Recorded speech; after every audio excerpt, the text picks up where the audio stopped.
Are you using a new camera, by the way? You look good in HD, I think. Is that I saw it go? Well, I'm plugged in, so What kind of camera are you using? I just got a Logi 1080p. I don't have a real camera yet. I just have the same one I've had. This wedding coming up, dude. This wedding is Crushing your soul? as far as dollar wise, it's like the wedding's kicking my ass, and then as far as like hour wise, work is kicking my ass. So it's like, Yeah. I Well, haven't bought the camera. The camera, I think I'm gonna do right before the end of the year for tax purposes. But yeah, but you look. I'm telling you, you look good in HD. I'm I telling you, appreciate it. I appreciate very it. handsome man. But I think it's important. I wanted to redraft. We're heading into week 4. So we have a pretty good data sample size, 3 games. Now, I know that's not a huge sample size of player, data points, but it's enough in the NFL to start making some takes, understanding what we got wrong, trimming off the fat. But redrafting the first round just reassesses our rankings from what we had in the preseason.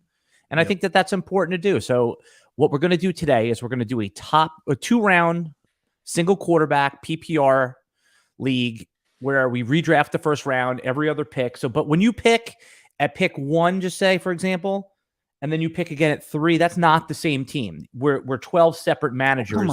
Come on. You're not building a team. You understand what I'm saying? I want a super team, bro. Come on.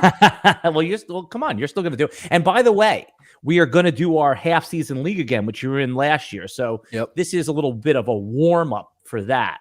But do you understand the rules? It's not super flex. Every manager. So when you pick on the turn, 12 and 13 is the same team.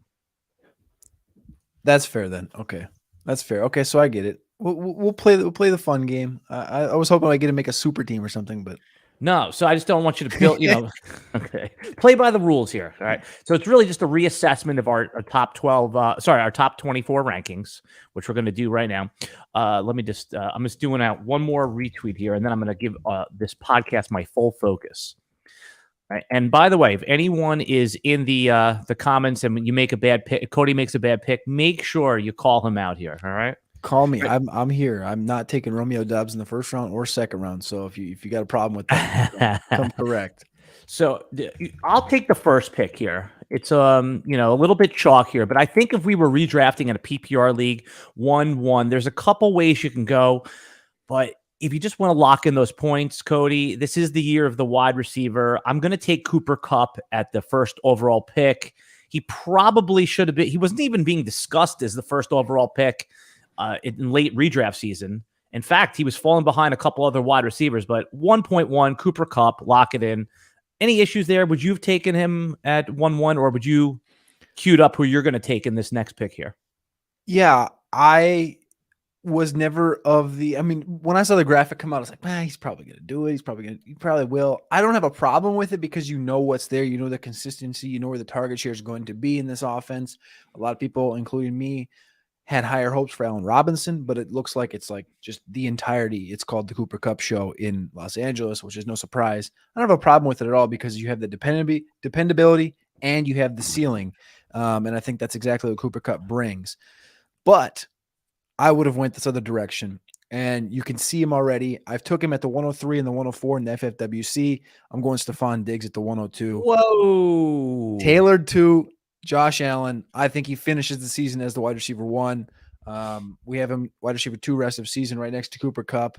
I think these guys are interchangeable. I think, you're looking at the East Coast Cooper Kupp, not like really East Coast Cooper Kupp, but more so he's got Gabe Davis there.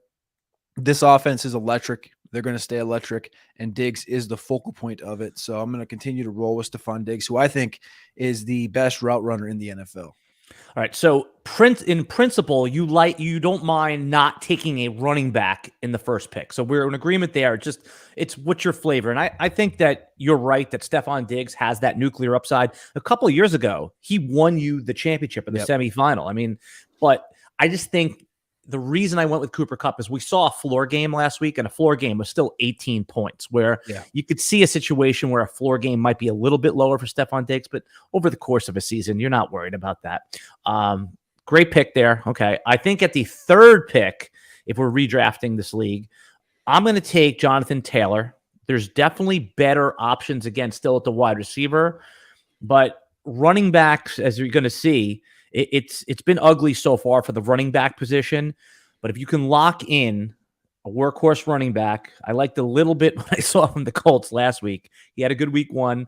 I admit the floor is lower than some of the other wide receivers that might go in this range, but I'm still a workhorse running back type of player, type of fantasy player. So I'll take Jonathan Taylor at 1.3. I've no problem with that at all. I like Jonathan Taylor.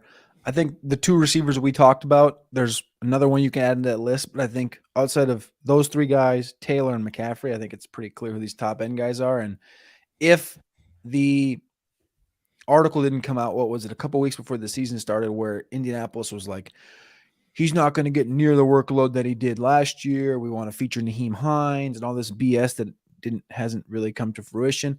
I think you would have seen a lot more Jonathan Taylor at the 101 than, I mean, we did see a lot of it, but then towards the end, it was a lot of receivers, and then even McCaffrey got back up in there. But I love Jonathan Taylor, obviously, in general. Yep. Okay, so we have Cooper Kupp at the 101. We had Stephon Diggs. You took him at the 2nd pick. I took JT. Who's going to be – you're on the clock at pick 4. All right, so this guy I had as overall player number 5 coming in.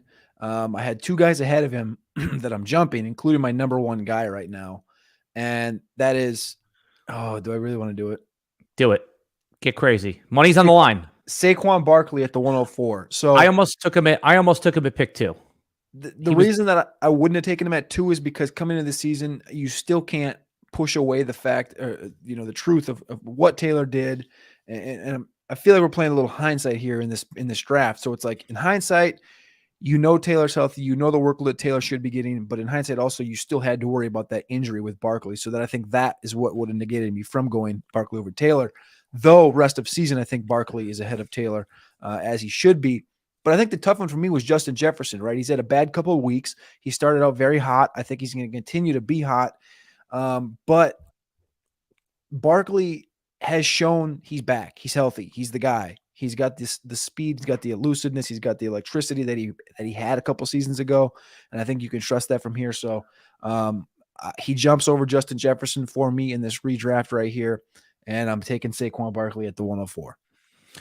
I think that's perfectly reasonable. And Barkley's injury last year, I mean, he was showing that he was going to be back from the devastating injury, but the fluke injury last year, that's not something you could really predict. Yeah. I'm a little worried about the Giants offense at all. I guess you saw it was kind of faltering last week on Monday Night Football, but it didn't matter because Barkley has that game-breaking speed. Even in a bad game, Barkley was able to get his, I guess. I guess the reason I'm not worried is because, and I think this is a lot of the reason you look over the last 5-6 seasons, it's like McCaffrey. What did McCaffrey do? McCaffrey was the top guy for a couple seasons in a row while that team sucked. And then everyone's like looking at Kamara, and that team wasn't great while Kamara was doing good. And Swift has been a darling, and Detroit hasn't been great. It's like, it doesn't really matter as long as there's some competency as far as like play calling, which I think there is. I don't know. After watching that game on Monday night, I'm kind of a fan of Brian Daboll now, more so than I ever was. But I think Saquon he's 25 years old. He's got the athleticism. It's back in his body. Like, there's no more worries about injury. He looks 6 yards per carry through the first 3 games, like ridiculous, plus the 13 receptions and almost 100 yards. Like, he's pretty clearly, I think he looks like the best running back in football right now. And it's exciting. Yeah. Which is what we thought he would be his rookie season. So, yeah, that makes a lot of sense there. So I'm up at the 5th pick. Justin Jefferson, obvious pick here. Had his game log been, flipped over, have he had bad game, great game, he might even go, in the top 3 here. So I'm not going to overthink it. We all know Justin Jefferson's a stud. I think he's a reasonable top 5 pick. And I mean, look how just the top 5 is already a little bit different. Kupp at 1, Diggs at 2, JT at 3 is a fall. Barkley makes it into the top 5, which a lot of credible analysts thought he should be anyway, and Justin Jefferson falls to 5 for the rest of season. I think this would more or less be a consensus. Maybe Diggs is a little bit sneaky to be in there, but I think that's a good pick. By the way, and I'll do a whole introduction for you, but Cody Carpentier, player profiler, he's here with us. We're doing a mock draft rest of season starting in week 4. Cody, you said you have your own rest of season rankings that you're working off of. Do you guys publish those on Player Profiler, or is that just to kind of power some other content like trading stuff and other written articles? So we have the rest of season rankings at playerprofiler.com. You can go over there right now. We got $50 off the rest of the month for the all-in package. That includes the rest of season rankings, dynasty rankings, and the DFS Dominator. But it's a culmination, all right? Dario builds these rankings, and then we all have conversations. Me, Matt, Dario have conversations about some of these guys, and that's how they get moved, and that's how we build this thing. So, yeah, they're not my personal rankings by any means, but they're just a culmination of us three guys that have, fair thoughts on different guys. Love it, man. All right, let's go here. So you're up on pick 6. This for me is where it starts to get, a little tough, because there's a couple guys here that I think deserve to go. I think mainly you can look at Christian McCaffrey. A lot of people maybe are disappointed in what he's done so far. But like I just said, given the competency of this offense in comparison to like what the Giants have done with Saquon, understanding like, hey, we focus on this guy, we can win games. Carolina really hasn't, focused on Christian McCaffrey. He's been a little dinged up week in and week out on these injury reports, and then they're like BS injury reports. I'm not going to go McCaffrey here. Ooh, I was putting it in there. All right. He's going to fall one more spot at least. I don't know if you're going to take at least. He's going to fall one more spot at least, because I'm going to take this receiver that this is high. This feels really high for this guy. He was at end of one. I think he was a mid-second round pick, if I remember right, during the latter half. Brand new team in 2022. And the big question we had was, what's the target share going to look like? Are they going to be able to coexist in the same offense together? And this is the toughest guy in the NFL to cover right now. He's got top 10 target share, third and deep targets in the NFL right now. Tyreek Hill, I'm taking him right here at the 106. It's just the electricity that he brings, the boom bust, the 42-point game in week 2. Yes, he scored 5 last week against Buffalo, but 42 points, you can't make these things up. This is a guy that can completely flip the script any week, any given. They're just going to continue to give him the ball. So that's all I'm really worried about. And he's one of the toughest guys to game plan against as an opposing defensive coordinator. So I'm going Tyreek Hill right here at the 106. Any concerns about Tua maybe not playing this week if he's with Teddy Bridgewater? Is that just a short-term thing that you're never going to be too concerned about? Yeah, I've never been a big Tua fan. I don't think long-term he's the guy per se. I think that this offense could take another step up if they went after somebody with elite ball skills, elite downfield ability. I think he's good enough. I think he fits right in that Kirk Cousins tier where he's going to win enough games, but I don't think he's ever going to win the game, right? Teddy Bridgewater, with a full week of practice, Teddy Bridgewater is above average. It's probably going to limit the upside that both of these guys in Waddle and Hill have. But I think long-term, rest of season, I'm not worried about Tua's injury, and I think it's going to continue to be what it was the last few weeks. All right. No, that's fair. And Tyreek Hill, I mean, he can win you the week single-handedly. He's so it's hard to argue there. The only concern I would have as well would be that, a note came out that Tyreek and Waddle are co-number ones, but we all know that's not the truth. We all know that it's Tyreek Hill, and then the target tree is kind of narrow anyway. There's not really a tight end that they feed targets to, and so the thing is with those guys too is like kind of what I was thinking when we came into the season. Everyone was like, "Well, these guys can't coexist and be top 12 guys." Well, right now they're number 4 and number 5. Right? Exactly. There's one big kind of game outlier there, but they play Cincinnati tomorrow night, and I think that's going to be a fantastic game. And you look at what Waddle, I guess you could make an argument for Waddle to go ahead of Tyreek if you really wanted to, just as far as target share and opportunity goes. But I don't know. It's just they're close. Don't get me wrong, but I think the pure upside that Tyreek brings and him being able to come over from the jump and get molded into this offense is really what's pushing him up for me ahead of a couple of these other wide receivers. All right, quick read from our friends at Bro Throw. Have you ever bet on sports with your buddies? BroThrow is only sports betting platform that lets you bet directly with friends. And BroThrow doesn't take a cut of every bet. No fees, no juice, no middleman. BroThrow is not a sports book, Cody.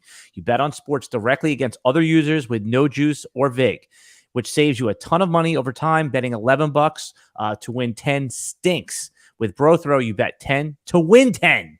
BroThrow offers hassle-free sign-up process that lets you get into the action in seconds. You don't have to deposit money on BroThrow either. Instead you pay other bettors directly. Sounds like peer-to-peer stuff. It's pretty cool. Throw out your first bet on brothrow.com/roto and use code ROTO. BroThrow is a free sign-up. Cut out the middleman and start betting on BroThrow. That's brothrow.com/roto, ROTO. I think that's the future of sports betting, man. Peer-to-peer. Like, why should I have to pay a VIG to a book when, and again, we love the sports book. They offer all these different things. But if I think Tyreek Hill, let's say that his under-over is like 80 yards in a given week. And I say, hey, I don't think Tyreek Hill is going to go under 50 yards. And you'll say, hey, I'll take that bet. And then we just bet $10 on it. It's like, we do that all the time when we're on podcasts and stuff. Oh, I bet you this player versus that player. But if you could throw it out into the universe, I think peer-to-peer is the future of sports betting. All right. I hope you're right. I think that's the best way to go at it. All right.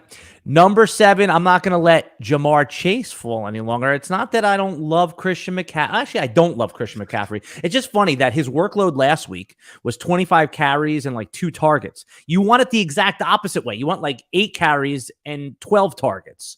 It's looming towards a possible disaster. I mean, every running back has injury risk, but if I was drafting right now, I'm not taking him at pick 7, even though I'm sure there would be a lot of disagreement there.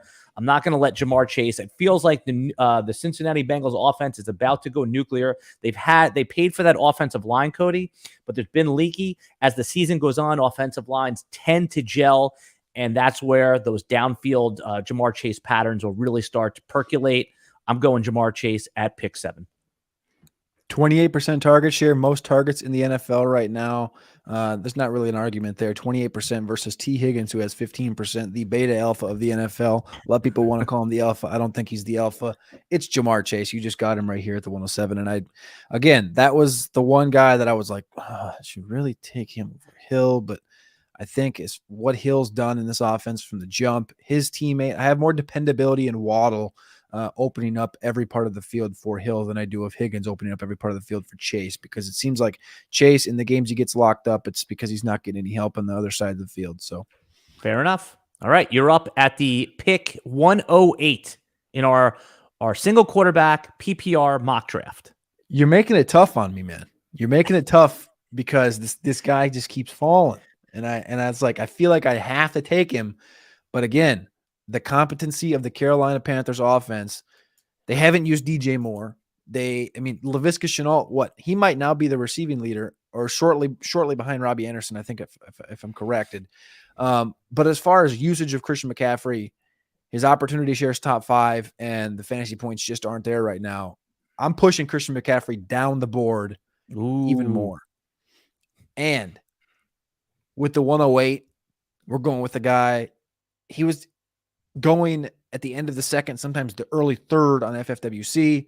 I'm going AJ Brown. I'm going AJ Brown because I love Jalen Hurts, and this is only a top 24 draft, but I have Jalen Hurts in way too many leagues.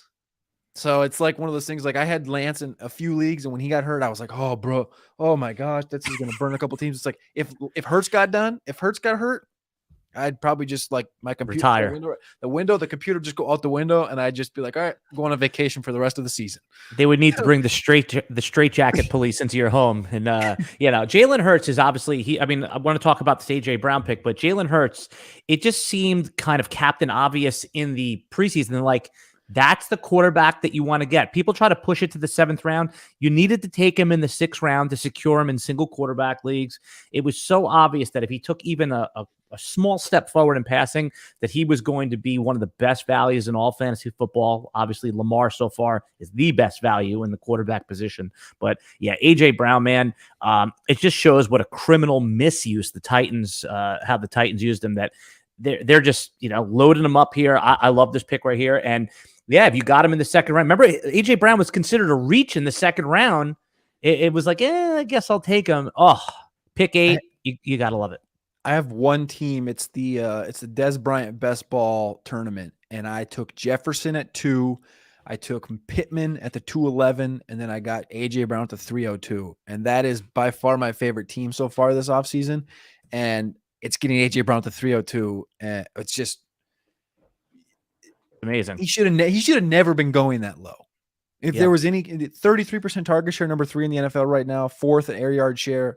It's and then you saw that's even with the Devonta Smith game from last week where he went over 150. It's like he's just going to continue to eat. And I guess the culmination of the defining moment, I think, for me last week, even in that big game with Smith, it's like they ran the slant on the goal line, like maybe they're in the 4-yard line, and Hurts hit him on the outside shoulder going in on a slant. I don't know if you remember this play or not. Of course. So outside slant, and he just catches it and he just bodies this corner, just takes him right into the end zone. It's like this guy had no chance. Where Hurts put the ball first off, and then Brown's just innate ability he's a dog, right? Yep. And it's when you saw that play, it just looked like a father playing with like an 11-year-olds. Yes. Like trying and just like a little too hard, right? It was that's what I'm saying. Like he looks so much better than everyone else out there. It looks like he's playing with children. So yes, I did see that play. That was a red zone play for sure. And also, I think it also might mean that you want a piece of this Philly offense in any way possible. In some of my deeper leagues, I've just been adding Quez Watkins for $1 just in case either of these guys miss time. Oh, good. I see the victory. Hands in the air like you just don't care there. Because if Devonta Smith and A.J. Brown, they both have had health concerns a little bit. A.J. Brown obviously has missed time. Devonta Smith is a little bit, slight of frame. So you saw what the Quez nuclear upside looks like. And again, I'm just adding guys like that to the back of my bench if I'm not taking running backs. Absolutely love it. Yep. All right. I'm not going to let CMC fall past 9. I mean, it's kind of, you don't really need a long explanation, but at this point of the draft, it makes sense. I'm sure he would in the underdog best balls. Have you done any of the resurrection stuff yet? Where is CMC going? No resurrections for me yet. Yeah, I haven't jumped in yet either. I'm curious to see I bet you he is going to fall to about this spot. I mean, maybe in the beginning, but all these players that went ahead of him in our mock draft so far, I would take ahead of CMC, but I'm not going to let him fall past this point. We don't need to belabor unless you have anything specific. I mean, this could be the best pick of the draft, or it could just be a complete dud in 3 weeks. So CMC at pick 9. Our current underdog ADP has him at 1.7. So yeah, he's pretty much the consensus 1 or 2. Fair enough. You're up at the 110. All right, 110. I think running back for me is out of the question right now. I'm going to go back to receiver. Pick is in. You have not lost connection, folks. I've not lost connection. It's tough because it's not. We kind of hit that threshold right there. The threshold was like, when are we going to let McCaffrey fall to? What are we going to let him fall to? And then once he's gone, it kind of opens up a door where you can go a lot of directions right now, given what we've seen. Right, I think Devonta Adams is in question. There's a lot of other positions are in question here. I think you can consider Adams, Waddle. I think you could start looking at tight end. Really. And Cody Carpentier, I think that there is a case to look at a quarterback. I mean, I wouldn't do it here, but if somebody did it in single QB, there is a quarterback that's breaking the slate right now. And again, I agree with you that it is not optimal to go quarterback this early. But if somebody did it, I'm not going to tell them they're wrong. I'm not going to do it. But it's how do you tell someone that they're wrong for going that way? We can discuss that. Make your pick, and then we can get into it. All right. I feel you though, because I should have expected that, given that you took Trevor Lawrence with too soon. Meanwhile, it was the right pick. It was. Trevor Lawrence was damn good. Yeah, Trevor Lawrence quarterback, damn good. Not above Javonte, where I took him in our rookie draft a couple of years ago. But again, I'm just saying, if there is a quarterback that's slate breaking, and like you just said right here, there's a lot of ways you can go, and no matter who you pick, you can get an equivalent positional player in the next round too, if you're picking at pick 10. So why not take the guy that's actually good? I have teams that suck, but they have Lamar Jackson on them, and I'm winning. Can't argue with it. I can't argue with it. It's the Lamar factor, and we're seeing it clear as day right now. So yep. All right, you're up at pick 10. I'm not going to go receiver here. I'm going Mark Andrews because the tight end position is so broken again. 21.5 points per game. Kelsey, 18.5 points per game. The tight end 3 is Tyler freaking Conklin, who's on available. I think he's only owned in 11% of leagues on Something like that, yeah. sleeper or something like that going into waivers this week. And he's the tight end 3. So I think you just have to take the leverage there at tight end and take Mark Andrews here at the 110. For the same reason, he's breaking fantasy in a sense too. That when I took him in one draft in the second round, I was so pissed off. I was like, oh, what a donkey pick. Now, meanwhile, it was a high stakes too. It was the NFFC. I took him in the second round. I was like, just because all the receivers I like dried up at that point, I wasn't on AJ Brown. Actually, I think he might have even gone. But meanwhile, I'm so happy I did it. I'm in first place. I'm in 70th overall in the NFFC RotoWire Online Championship. I mean, it's 3 weeks, and I'll probably fall to 170 next week. You know how these things go. It's like a DFS contest. But, hey, I'll get – yes, it's a roller coaster and a long way to go. No, I like Mark Andrews' pick. I contemplated him at 9. I think that's a rock-solid pick. Hey, just for everyone that – you mentioned Tyler Conklin, how much fat – if you're in this tight end hell, which most of us are in, what percent of fab? Say you have a good team. It's just every week you pick the wrong tight end. How much fab would you go on Conklin? And the biggest – pushback I get on Conklin is Zach Wilson's coming back, but I thought there was a lot of talk of how Zach Wilson and Conklin were connecting in the preseason. So both of those concepts, I'm curious if you to weigh in on. To be honest with you, it's one of those guys that if you're in the situation where you are dealing with I love Kmet. I've missed on Kmet this year openly. I think he's still got an opportunity, but as far as like my expectation, it's completely off the rails. Albert Okwuegbunam, another guy that's putting up zeros. If you're sitting here plugging these guys in, the Gesicki's, I was just talking to my cousin about his team. We've been dealing with this Gesicki thing for a couple of years now, and it's like, hey, dude, if in your league, you got to put up 25 to 30% in on Tyler Conklin. You just have to. The dependability and targets right now for Tyler Conklin, if it's really that bad, if that's like your one hole specifically, is that tight end position, you just can't reel it in. You can't reel it in. You have to chase the targets. You have to chase the targets with Tyler Conklin. What percent?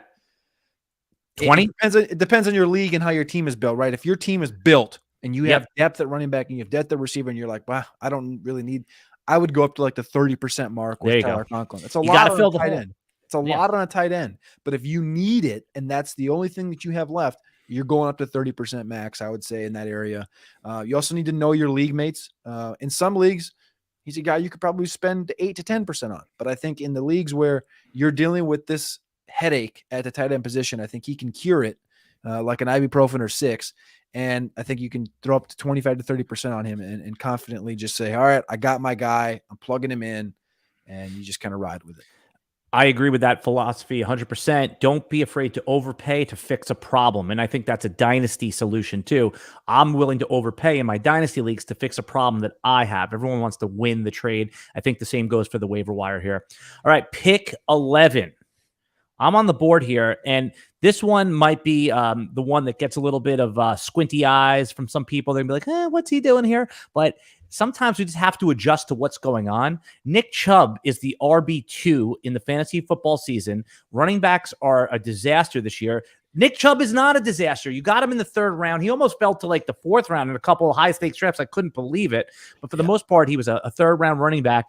It's only going to get better when Deshaun Watson comes back, not worse. This is unbelievable. No one expected this from Nick Chubb. Even without the pass catching, he's had the upside. I know there's been some touchdown stuff that could regress, but maybe not. At the end of the 1st round, I just want Nick Chubb on my team, and I feel like at least now I have one of the running back spots I don't have to worry about. I can't argue with it, right? Nick Chubb is I can't say this now because Ray G tweeted, and this first thing came to my head. I was about to say Nick Chubb's the best pure runner in football, and Ray G tweeted out, he's like, get rid of the word pure. It was just like, when you're talking about Nick Chubb, get rid of the word pure. He's the best running back in football right now. He's the hardest runner in football. He's doing all of it. And like you just said, top 5 guy, not really an argument. Like him and Barkley look like the best this year. Taylor obviously is great, but him and Barkley just look like the best running backs right now, pure. Right. So no argument for me. All right. Make the last pick, and then we're going to do a quick break. And then we will come back. You have 2 picks. You're on the turn now. You're team 12. You see everything that's off the board. You're looking at this. You're picking on the hook. What do you got, Cody Carpentier of Player Profiler? All right. So with the turn pick, I'm going to go with what I know. Number 12 is going to be Travis Kelce. Again, you're leveraging that tight end position because there's only two guys right now that you can depend on. You can't depend on Waller. You can't depend on Pitts. I think both guys will resurrect the rest of the season. But again, Kelce, he's had a couple opportunities. He should be closer to Andrews as far as the points per game basis right now. He should be up in the 20-point range. He's had a couple of drops, but a couple situations. So I'm going to go Kelce here at the 112 to take care of that tight end position for this team, number 12. And then we're going to go wide receiver. No. Hold there. You're not. Yeah, you're on there. Okay. We're going to hold that until after the break. All right. So, Cody, I sent you those reads. Can you do we got one more message from Vivid Seats Copy. Could you do that so I could fix a problem in my office here? It'll take me a second. All right. So now a word from Vivid Seats, read by Cody Carpentier. He's helping me out. Hey, football fans, get your jerseys on and your tailgate snacks ready. That's right. The NFL season is back, and so is your chance to score tickets with Vivid Seats. Download the Vivid Seats app or visit vividseats.com to see your team's schedule, compare tickets, and secure your spot in the stands. As the only ticketing company with a reward program, Vivid Seats is winning app for NFL fans like you. Earn credit when you buy 10 tickets, then cash it in to catch more games all season long. With tickets from Vivid Seats, you'll get from watching the game and being a part of it. Go to vividseats.com or find us in the App Store to browse unbeatable seats. We'll see you at the stadium. And I'm probably going to use Vivid Seats this week as well. I'm looking at going to the NC State Clemson game. Very exciting. And so now after reading this, I think I might have to use Vivid Seats. All right. Well, hit the like button if you liked Cody's read. I thought that was might have been better than mine. You might have a new job as a voiceover man. You know, you do have that nice bassy voice, real man voice, not a beta voice, an alpha voice. All right. I'm here with Cody Carpentier. We're doing a redraft of the first two rounds. We're going to pick up the pace a little bit in order to get through the second round here. You could see scrolling on the bottom the order we've picked, but I'll just review it for everyone that's listening on the audio podcast. Cooper Kupp, Stephon Diggs, 1, 2, JT Barkley, 3 and 4, Justin Jefferson, Tyreek Hill, the next two picks. 7 was Jamar Chase, 8, AJ Brown. I took Christian McCaffrey at 9. Mark Andrews went at 10, Nick Chubb 11, and Travis Kelce 12. What a different first round than we had in just 4 weeks ago. But I think this is right on point. I don't think you'll get many arguments. If you have any arguments with this first round, feel free to put it in the chat or just yell at us on social media at Carpentier NFL or at Alan Seslowsky. All right. We're going to start with round 2. You were on the clock, and as the team that picked 12th, you took Travis Kelce. Who are you taking at pick 13? So a lot of thought that you could go right back to the AFC West with this one. And I don't know if I really want to do that. I think I'm going to go with the teammate of another guy that I took in the first round on a different team. Obviously, this is not one super team. This is 12 different teams. I get it. We're going Jalen Waddle here at pick 201. Jalen Waddle, the pure target share. Jalen Waddle, the pure animal. Again, they're coexisting together in this offense. I guess Tua is the big swing here, right? Both these guys are connecting well with Tua. Both these guys are opening him up across the field. 6th in target share right now in the NFL. 7th in air yard share for Jalen Waddle. And he looks like one of those guys. Dwayne McFarland was just on a show with the Podfather last week. I think you're going to be on the Mind Mansion next week, correct?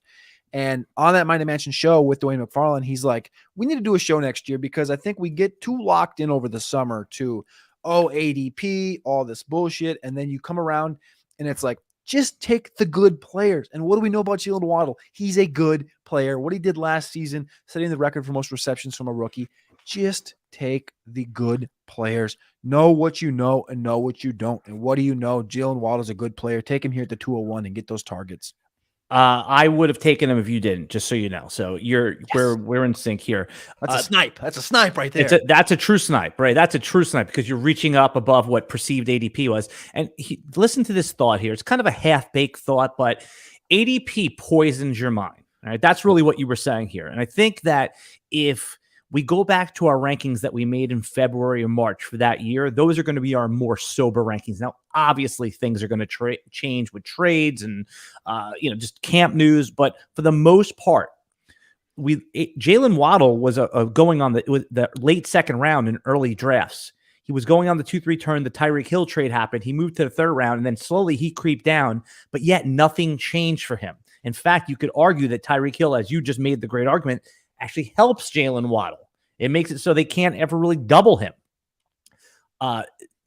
ADP poisons your mind is the thought, and I'll have to really flesh that out and think it through, because I don't know how you avoid it. We're in the mix of all of people doing podcasts and articles, and whether you think so or not, Cody, it does influence your thinking. And the low key thing you take away from here is that you see everyone say, "Oh, it's ADP. You got to stick with the ADP," and then you see articles come out like, "You should never reach more than 10 picks of ADP." Okay, well, if you never do that, the ADP is never going to change. It's only going to change, ever so slightly. And if you don't agree with someone and you think that AJ Brown should go at the 201 and not the 302, and he's not going to come back to you, you have to break through that threshold in your mind and say, I'm taking him because he deserves to go here. He will, like, if you have that much conviction in a guy, he's going to pay off at this price. You just have to do it. And we have to kind of break through that barrier and say, I don't care what everybody else thinks. This is what I think. And that's how you should be playing fantasy football in general. So when you do take a guy 3 rounds ahead, they're like, well, that was a reach. And it's like, all right, call me in a month and we'll talk. Isn't that like a microcosm for life? We kind of go with the wisdom of crowds. We listen to what people say, even though we have these thoughts that might be in total, contradictory to what everything is everyone's saying, what media is saying. So is ADP, so is life. It could go wrong on you. Everyone who was reaching into the second round for DJ Moore, that went wrong. Okay, but at least you had a conviction on it. If someone took Amon-Ra St. Brown, which I'm going to take at this next pick here. That was the literal. I was like, I can keep pushing it. No. Last 4 picks. I was like, I can keep pushing it. No, not with me. You can't. I would have taken him as high as pick 11, but I really wanted. I thought Nick Chubb represents the last running back that I feel good about rest of the season. So, sorry, not sorry. Amon-Ra St. Brown. I'm taking him at pick 14 here. So that's the 2.2. I think that you could, if someone took him at pick 11 ahead of Andrews, I wouldn't have a problem with it. I do like Andrews better given the positional scarcity, but Amon-Ra St. Brown, in a dynasty rankings, he's going to be what, your wide receiver 10 to 14? Where does Player Profiler have him for dynasty? I got the seasonal up right now. I think he should be climbing into the top 10. Dynasty rankings get updated tomorrow on a weekly basis. So it'll be Thursday. So he's 13 right now. I think he's going to go up a little bit more. But he's right there side by side with Waddle. So I think that's a good spot for him. But again, when I said I was picking Andrews at 10, this is the guy I said, remember, if we went into that pick, I said, I'm looking at receiver. And I'm like, I pushed him down. Yeah. If you look at, this is my favorite stat. I found this last week before Amon-Ra played the Vikings, was Detroit has scored 29 plus points in 6 of their last 8 games. Now it's 6 of the last 9 because they didn't score this week. Detroit was 0-10-1 entering week 13 of the 2021 season. They were 4-4 coming into this last week. In week 13 of last season, when that started, that was when they played against Minnesota. They played Minnesota this past week. And you look at Amon-Ra's stats over that period, it's ridiculous. That was his first game over 80% snap share, 12, 12, 11, 11, 11, 10, 12, 12 as far as targets go. And he was a top 10 wide receiver every week but one, and he scored a touchdown every week but one. He's been on an unreal tear and been the feature of this offense. And think about this. Everyone wants to say, well, Jameson's going to come back. All right, well, Swift is going to be RB1. No, it's the one constant thing. Hawkinson hasn't hit because of Amon-Ra. Jameson's going to come back and open up the field, and you're only going to get more and more Amon-Ra. I think I can't remember who made the comparison, but being this year's Cooper Kupp, I think is hit the nail right on the head. Yeah, I would take it a little further. Yes, he's certainly this year's Cooper Kupp, but isn't there a lot of similarities in career trajectory between him and Antonio Brown? Late round pick, year 2. I don't even think Antonio Brown hit in year 2. I think it was more like year 3. He showed some signs. Nobody thought Antonio Brown was going to be like the 1-1 as a wide receiver in a running back heavy fantasy world. So I'm just saying he's not there yet. He's got a ways to go, but it seems like it's, there's more of just a narrative comparison between those guys. That's all I'm saying. All right, here we go. Actually, let's leave. I'm going to put a little break right here, not for the viewing audience, but for the podcast audience. Just want you to stick with us through the break. We'll be right back with Cody's on the clock at pick 15.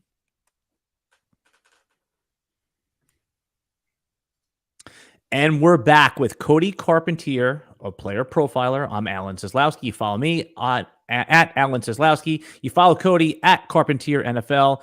And we are doing a 2-round mock draft, rest of season mock draft starting in week 4. So maybe these picks will look silly in 2 weeks. But Cody, you were on the clock at pick 15. We're going to pick up the pace for the next 2 picks each. But I doubt we'll actually pick it up. If we don't get to the end, we don't get to the end. Who are you taking?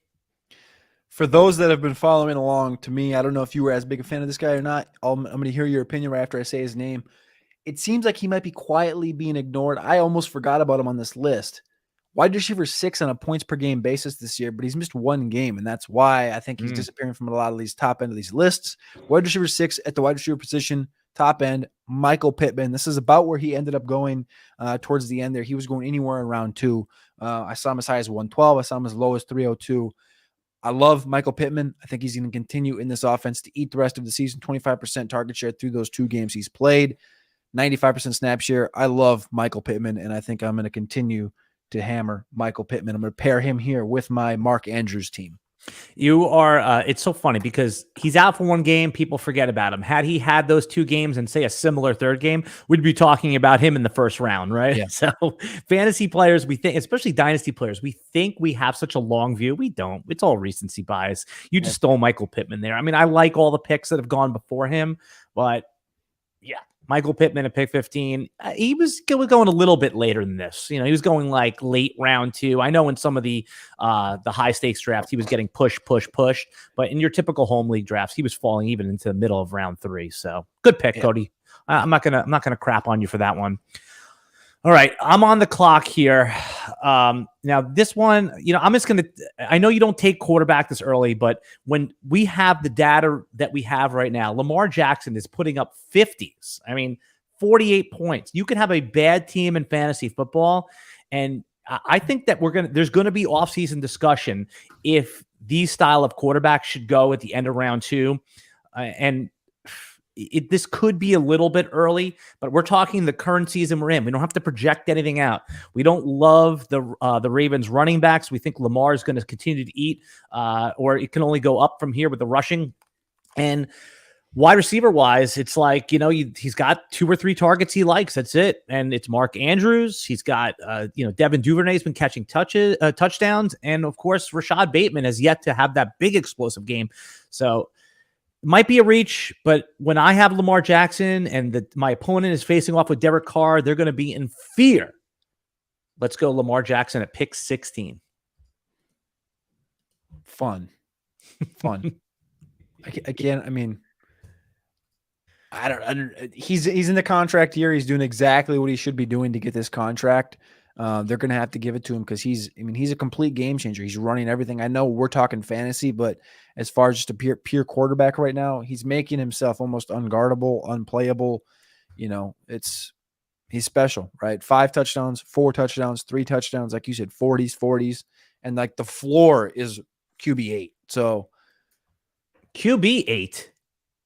You think that's his floor? I think his floor is player overall 8. No. I'm saying like in a weekly, but like he scored 21 against the Jets in week 1. That was like, he was exerting like no energy against the Jets. Oh, right. I got you. You're saying so far, like in a bad game. Yeah. He's still right. Okay. Yeah. Bad game. He's still a top end guy. Right.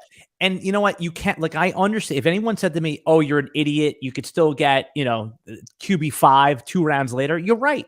But I just think that, yeah. Yep. I don't want to take the chance. I think that there's other players I'll like in round 3, in round 4, and I'll still be happy that I have Lamar. I'm doing a little bit of roster construction strategery here. So, all right, you're up. Pick 17. I got no problem with that at all. So when you open up the quarterback door, it's like, oh, I could go back to quarterback. Do I want to do it? Stick to your board, man. And I'll suck up all the game changers. It's cool. All right. Well, see this next pick here. If you look at the 108 on the board, it was AJ Brown. Yep. Oh, nice. And pairing him with his quarterback might be fun. You opened up the door with Lamar Jackson, and you talk about game changers at the quarterback position. This guy, 83% completion percentage against the Vikings, 63% this last week. That was the big question we asked for Jalen Hurts. 3 touchdowns, 34, 27, QB4, QB3, QB2, each of the first 3 weeks of the season. I think the Philadelphia Eagles are a real Super Bowl contender with a top 10 offensive line, a top 10 defense, a top 2 quarterback from a fantasy perspective. I'm going to take him right here. Yeah. This is my favorite stack in season. And I think if you're really looking at it from a game changer standpoint, there's 2 game changers right now, and it's Lamar and it's Hurts. Allen's great. Herbert's great. But I think these are the 2 game changers. And I think if I'm going to draft against somebody and Lamar goes right there, yes, is it a little like, okay, shit, I got to jump on board? Maybe. But if I already have A.J. Brown and I know that stack is there and I'm trusting my process, I'm going Jalen Hurts right here at the 205. I think in a lot of these drafts that happen, like, when you see these underdog drafts and you're really just going for super upside, and if that QB door gets open, like you phrased it, I love that, you're going to see everyone just say, hey, you know what? This is the market. I'm going to adjust to the market. I'm not going to stick true to my wait on QB board, because you waited on QB in your season-long league. You have Russell Wilson. You're like, yes, I'm set. I got Russell Wilson in round 12. Uh-oh. I need Daniel Jones off the waiver wire. Uh-oh. I'm getting so many bench Russell Wilson for this guy questions this week, Cody. Yep. Don't mess around. The other players will fall. You need to adjust to the market. Jalen Hurts. So speaking of Russell Wilson, in the FFWC, I had Russell Wilson. I go, I'm going to feel good about Russell Wilson. Last week, going into the week, I picked up Marcus Mariota. I started Marcus Mariota over him. I think he scored 12 more points. And I had to make that decision. I was like, talking about it in our meeting, and I go, I feel like an idiot. I'm playing Mariota this week over Wilson, but I feel like it's the right move. And it was. And I was like, this is ridiculous. The fact that, the whole Russell thing, you can talk about that, but it's just crazy. But yeah, Jalen Hurts here. I love him. He's got the number 7 wide receiver, number 6 tight end. He's got a wide receiver 18, Devonta Smith, and the running backs really haven't pushed much into the ground. So he's going to keep getting the running game. Miles Sanders is RB 23. So I'm not really worried about this big run game takeover. I think he's just going to – Miles Sanders is just going to keep being good enough, but I don't think he's really a worry as far as the goal line goes. They don't have a big bruiser. They don't have a Jordan Howard that's healthy and going to come in and take 3 touchdowns away from Hurts. And Hurts is so talented down there. I think you can take advantage of it. My bold call for the season, and again, it didn't end up being that bold, except I think I put it on film in early part, but it kind of got chalky, was Jalen Hurts, QB1 overall. And again, not that exciting of a take right now, but he's in play there. And I think if this happens in a real draft, if the 2 quarterbacks go, the next one is obviously going to be Josh Allen. So I'll pretend we're in this. I'm not trying to make a mockery of our mockery draft here, but Josh Allen would probably go here. And so I just put him in at pick 18. Those are the 3 guys, right? That's it. Yeah, those are the 3 guys. 34.5 points right now per game for Lamar Jackson, 29.9 for Josh Allen, 28.7 for Jalen Hurts. I think all 3 of those guys have hyper upside, big boom games, and those are the 3 quarterbacks right now that can sling it and can run it. And every time they get into the 5, anytime they get into the 10, it's not, oh, hey, who are they going to throw a fade up to? It's, where's the RPO coming from? Is it going to be a slant to A.J. Brown? Is it going to be a slant to Diggs? Or are they going to run it? Because all 3 of these guys, every week it feels like they're down there getting multiple carries inside the 5, inside the 10. And that is just that big of a game changer by itself. That 7-point play right there is so big in the fantasy game that I can't argue with Josh Allen at all right there. Yeah, and I think when we get into next season, let's just fast forward. You are going to be talking about these 3 guys, if the status doesn't change, as late second-round picks. We pushed them up a little bit because we're in season. We're trying to win. But I think that all 3 of them are going to be in conversation on the 2-3 turn. And, you're going to have people that say you're an idiot. I'm never doing it. Oh, these guys are my QB 1, 2, and 3, but they're not going to be on my team. Okay, let's see how that works out for you. All right, you're up at pick 19 as we're getting to the back end here of our mock draft, from week 4 forward.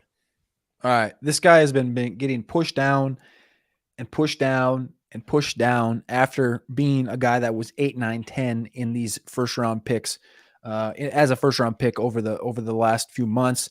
Tough matchups to start the season. Asante Samuel, Byron Murphy, Christian Fulton, 90 air yards, 9,245, but the output really hasn't been there since week 1. Going Devontae Adams in Vegas. They're going to be in a lot of big games the rest of the season, including the next few. They get to get the Chiefs this next week or in 2 weeks, whatever it is. It's just pure usage, pure output. He's going to need the targets. He's going to get the targets, 30% target share. You can't really argue with it. 6th in routes run, number 1 in red zone targets. He's got 10. I like Devontae Adams. I love this value here at the 2.7. Yeah, it's hard to argue because you're getting a value on him versus where he was going in the early draft, in the seasonal drafts. He was going at the late first round. If he would getting drafted at this spot, like this 18, 19 spot, nobody would really be complaining. The only concern, and again, there's no concern at this value because Devontae Adams is going to get fed. It's just that he's seeing floor games that were not there last season. And the obvious reason is because it's Aaron Rodgers. And if they continue to bracket him as they did in the last game, it seems like Coach Josh McDaniels has no problem going to Mac Hollins. It's a little disturbing here. I mean, I would make the same pick that you made. Go ahead, Cody. But I was just going to say with that, and I 100% agree, but with that, Mac Hollins being the wide receiver 2, they're going to be like, oh, okay, so Mac Hollins decided he wants to play football this year. We've known he has this athleticism, 6'4", 215. He can run up in that 4.5, high 4.4s.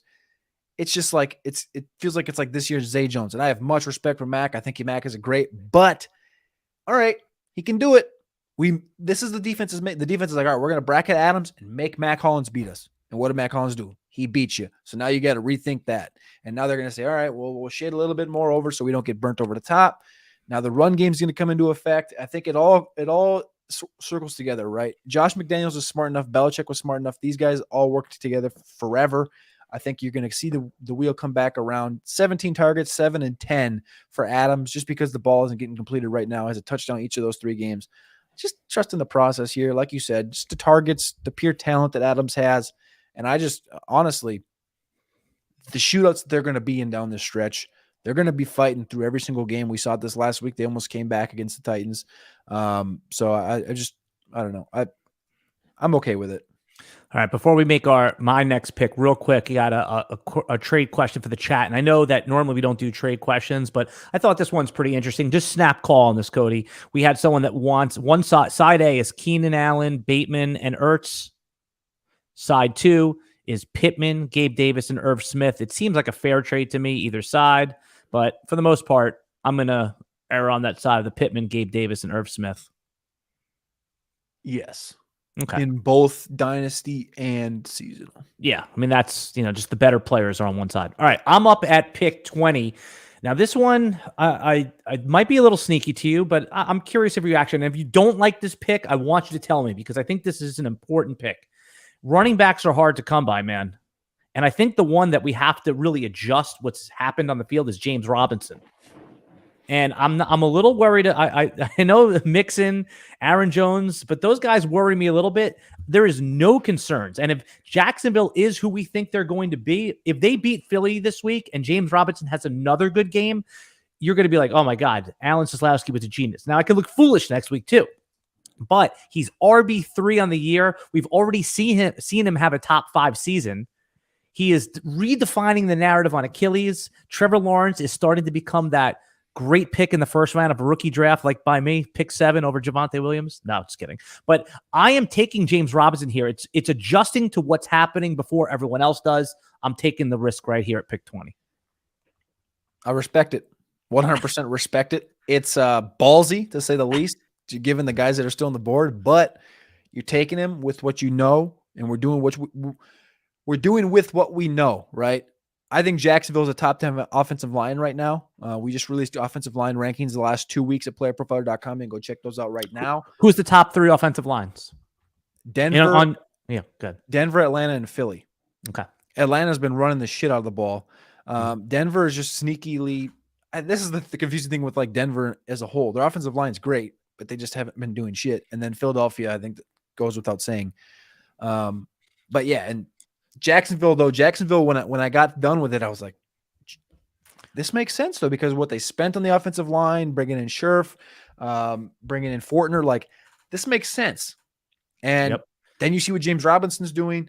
You see what Trevor Lawrence is doing. This offense is taking a complete That's what I'm saying. lift. Then you look at the defense. The defense is completely getting ignored right now, but I think the offense is offensive wise.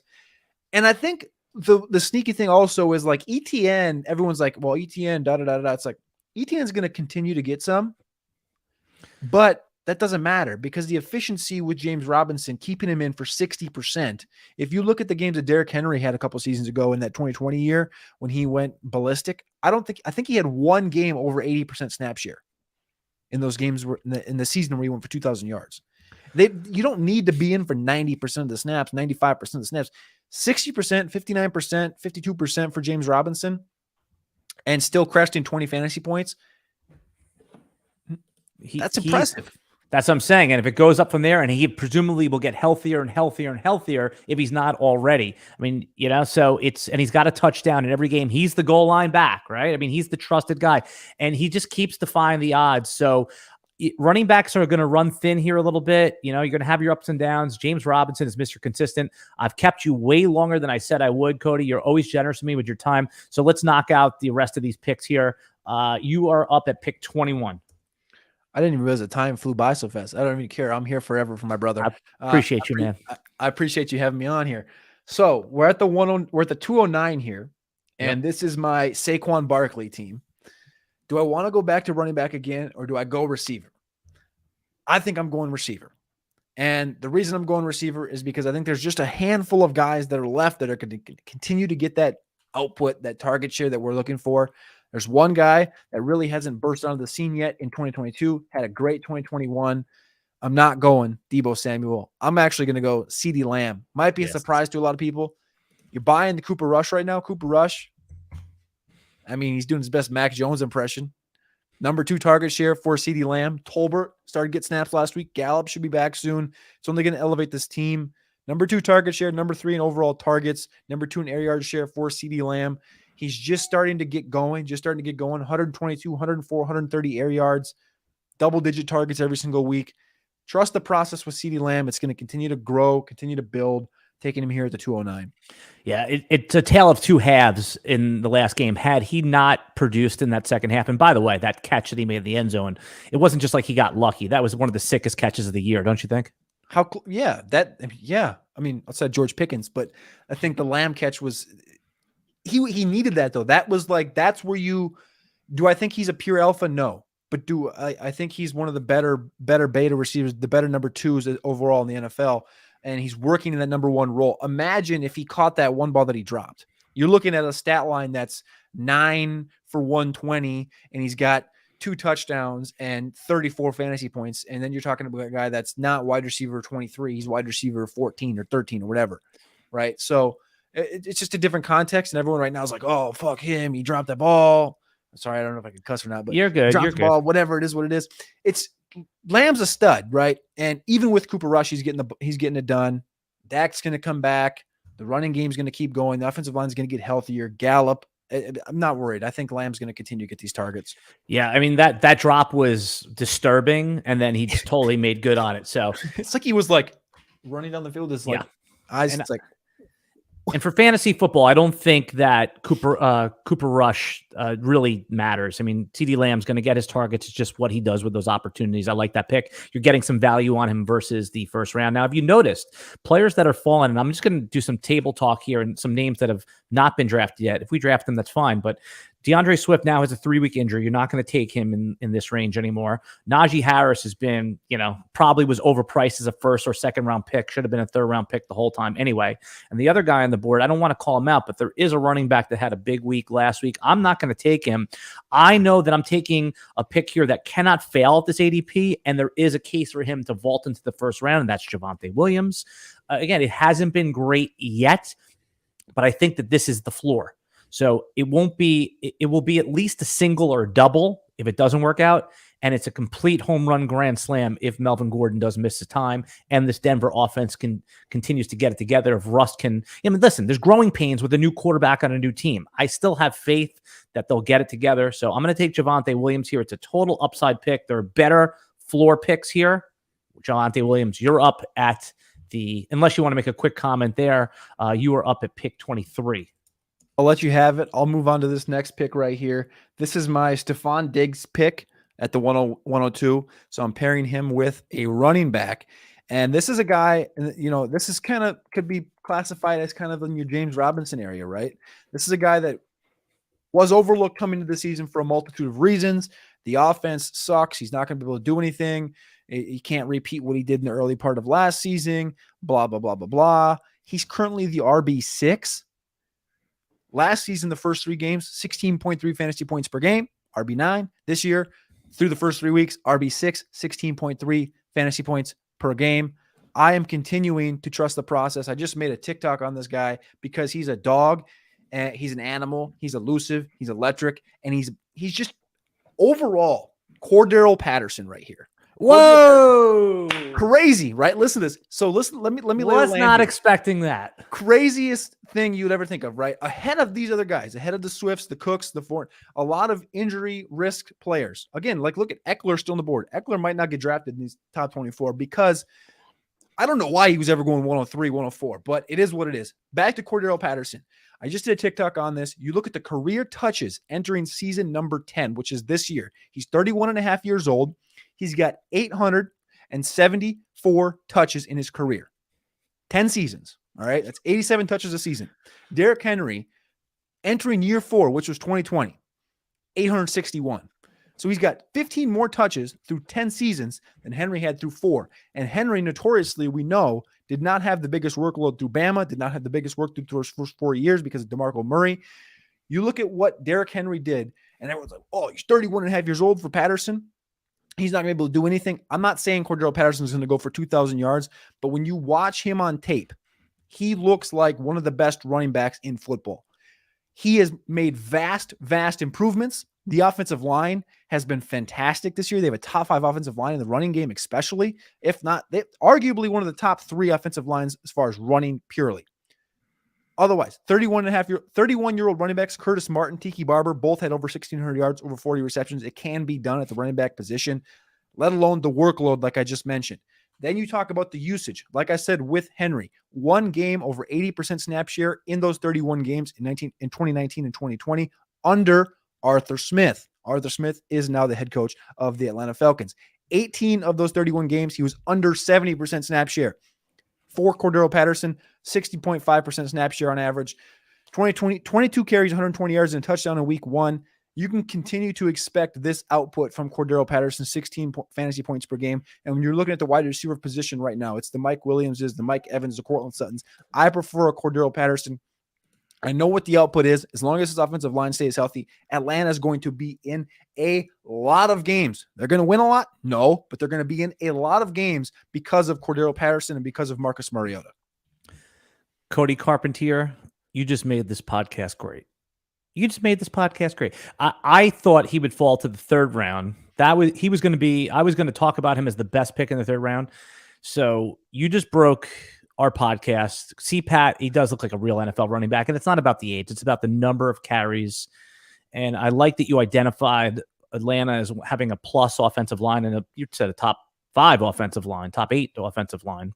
Wow. I'm glad I have him on this one team that's important to me.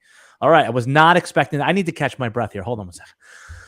All right, this is how we're going to handle the last pick, though. So even though the last pick is mine, what we're going to do is you have to stick around to hear the last pick. We're each going to give our last pick, what the last pick would be. But first, before you hear the last pick of our redo mock draft, I just wanted to let everybody know that football is officially back on Monkey Knife Fight with all the NFL action you're looking for. And if college football is more your speed, we've got plenty of that too on Monkey Knife Fight. There's no sharks, no salary caps, no math. It's just easy to play, easy to win. Daily fantasy player props. Join at monkeyknifefight.com and you'll get a free first game using the promo code RWNFL. That's RotoWire NFL, RWNFL, to get your first deposit match instantly up to $100. What are you waiting for? Join Monkey Knife Fight today. All right, our last pick. I'm going to make what I would make as the last pick in the first round. Everyone can see all the picks floating on the bottom. We'll put them in the audio podcast as well. And then you will have the last word of this podcast. So for me, it's between 2 running backs. I probably will take Derrick Henry. I don't have a real strong lean there. So that's who I would take here for obvious reasons. He had 2 bad games and 1 upside game. He's still going to get 20 carries plus a game. It's a safe pick, especially, if you took Cooper Kupp as the 1.1, you feel pretty good about it. Who would you take here if you had the last pick and Cooper Kupp was your first pick? Yeah, with Cooper Kupp being my first pick, that I think for me axes out Debo. Like the aspect of Debo and Kupp. Oh yeah. This isn't 2021, buddy. I think Debo's going to be just fine. I think Kupp's going to be just fine. But I want to hit that running back position. You do have the turn pick here, so I mean that's two guys you could do your turn pick. So you took Kupp at 1, and this, by the way, shows that Kupp is a good 1.1 because you can go any direction here on the 2. So who would be your 2-3 turn picks? Yeah, your flexibility gives you Henry, Debo. I think that would be the flexibility that you would take advantage of because the usage is going to be there from the running back and receiver position for Debo, and then running back. To me, like a lot of people are going to say, well, why not Swift? It's like, well, the injury. Why not Cook? Injury. Why not why not Aaron Jones? Another guy in the backfield. Why not Eckler? He should have never went 103. Who else is there? Fournette. Najee. Fournette's in the conversation. Yeah, Najee, the injury thing as well. I think Fournette's in the conversation. But I think when you're talking about pure upside, and I know the opportunity share is there right now for Fournette, and Tampa's been great. I think that might be the sneaky one you can talk about. But I prefer the big dog. Give me Derrick Henry here at the 212. I'm 100% in lockstep with you, Alan. And then I think you just naturally with this build come back at the 301 and probably take a Debo or something. Yeah, you can go any direction there. Debo's fine. If you really want to build your running back depth. I mean, so just a couple of notable omissions before I let you go. Other guys that have landed in the top 5 at the running back position that we're not buying apparently are Clyde Edwards-Helaire. We're not buying Jamal Williams as a top 10 back, even though he's in a good spot. And then obviously if Khalil Herbert, let's say Montgomery was out for the rest of the season, do you think Khalil Herbert would be worth a 3rd round pick? Yeah. Okay. Yeah, I think he would be. Right now, this offensive line in Chicago has been ridiculous as far as run blocking goes. I don't quite understand what's going on as far as like the components of the offense and why they're not scoring, why they're not throwing more. But as far as the running game goes, this offensive line is as shocking, I guess you'd say, or as surprising this season as Atlanta and as Jacksonville have been. All right. That's fair. We'll end it there. Cody, you follow Cody at Carpentier NFL. You could see it in the video description below. I'll link it in the video and audio description. Anything else that you want to tell people quickly that you're working on? Obviously, you're working on TikToks. I see you all over TikTok. Is it at Playerprofiler on TikTok, right? It's at Playerprofiler on TikTok. I just, if you like that Cordero Patterson argument, I made that argument on TikTok as well. I got a couple other ones coming out there. Treylon Burks, Kenneth Walker, Travis Etienne, all these guys. But yeah, you can find a lot of work on TikTok. You can find me mostly on playerprofiler.com, at Carpentier NFL on Twitter. And right now, again, if you want to go over there, we got the offensive line rankings on playerprofiler.com, the DFS Dominator. Shout out to Dario Offstein. The whole site right now, $50 off for the all-in package. You go over there, check that out right now. No promo code needed, just on the site. Alan, as always, I appreciate you having me on, brother. I think you and me have been on each other's shows more than I've been in with it than I have been on or went on or brought anybody on my shows. So I really appreciate you. I hope also, I know you're down in Florida. I hope all is dialed in down there. I hope you're ready for the next week or so. So yeah, I appreciate the good wishes, man. And Cody, you are, listen, you can thank me all you want, but we get requests. We get like people hitting us up on DM saying, when are you going to have Cody back? I said, just go watch his podcast. Why do I have to invite him on ours again? So anyway, you're a favorite on RotoWire podcast. You'll be back again. I'm taking a pause. I'm doing more of the subbing in as the host now. So when I do my regular off-season podcast, you're usually my first guest because we do a first pass at the rookies, usually the week after the Super Bowl. So that's going to be your official time slot for the rest of your life. So just, put that in the books now. And all right, we'll be back. We'll be on, if you're listening live, we'll be on SiriusXM tonight. That's Wednesday, 8 p.m. I'm subbing in for Jeff Erickson. And if you are hearing this on the replay, every Sunday, we're on SiriusXM at 9 a.m. getting you ready for your fantasy lineups. All right, everybody, we'll see you next time. Thanks for joining us for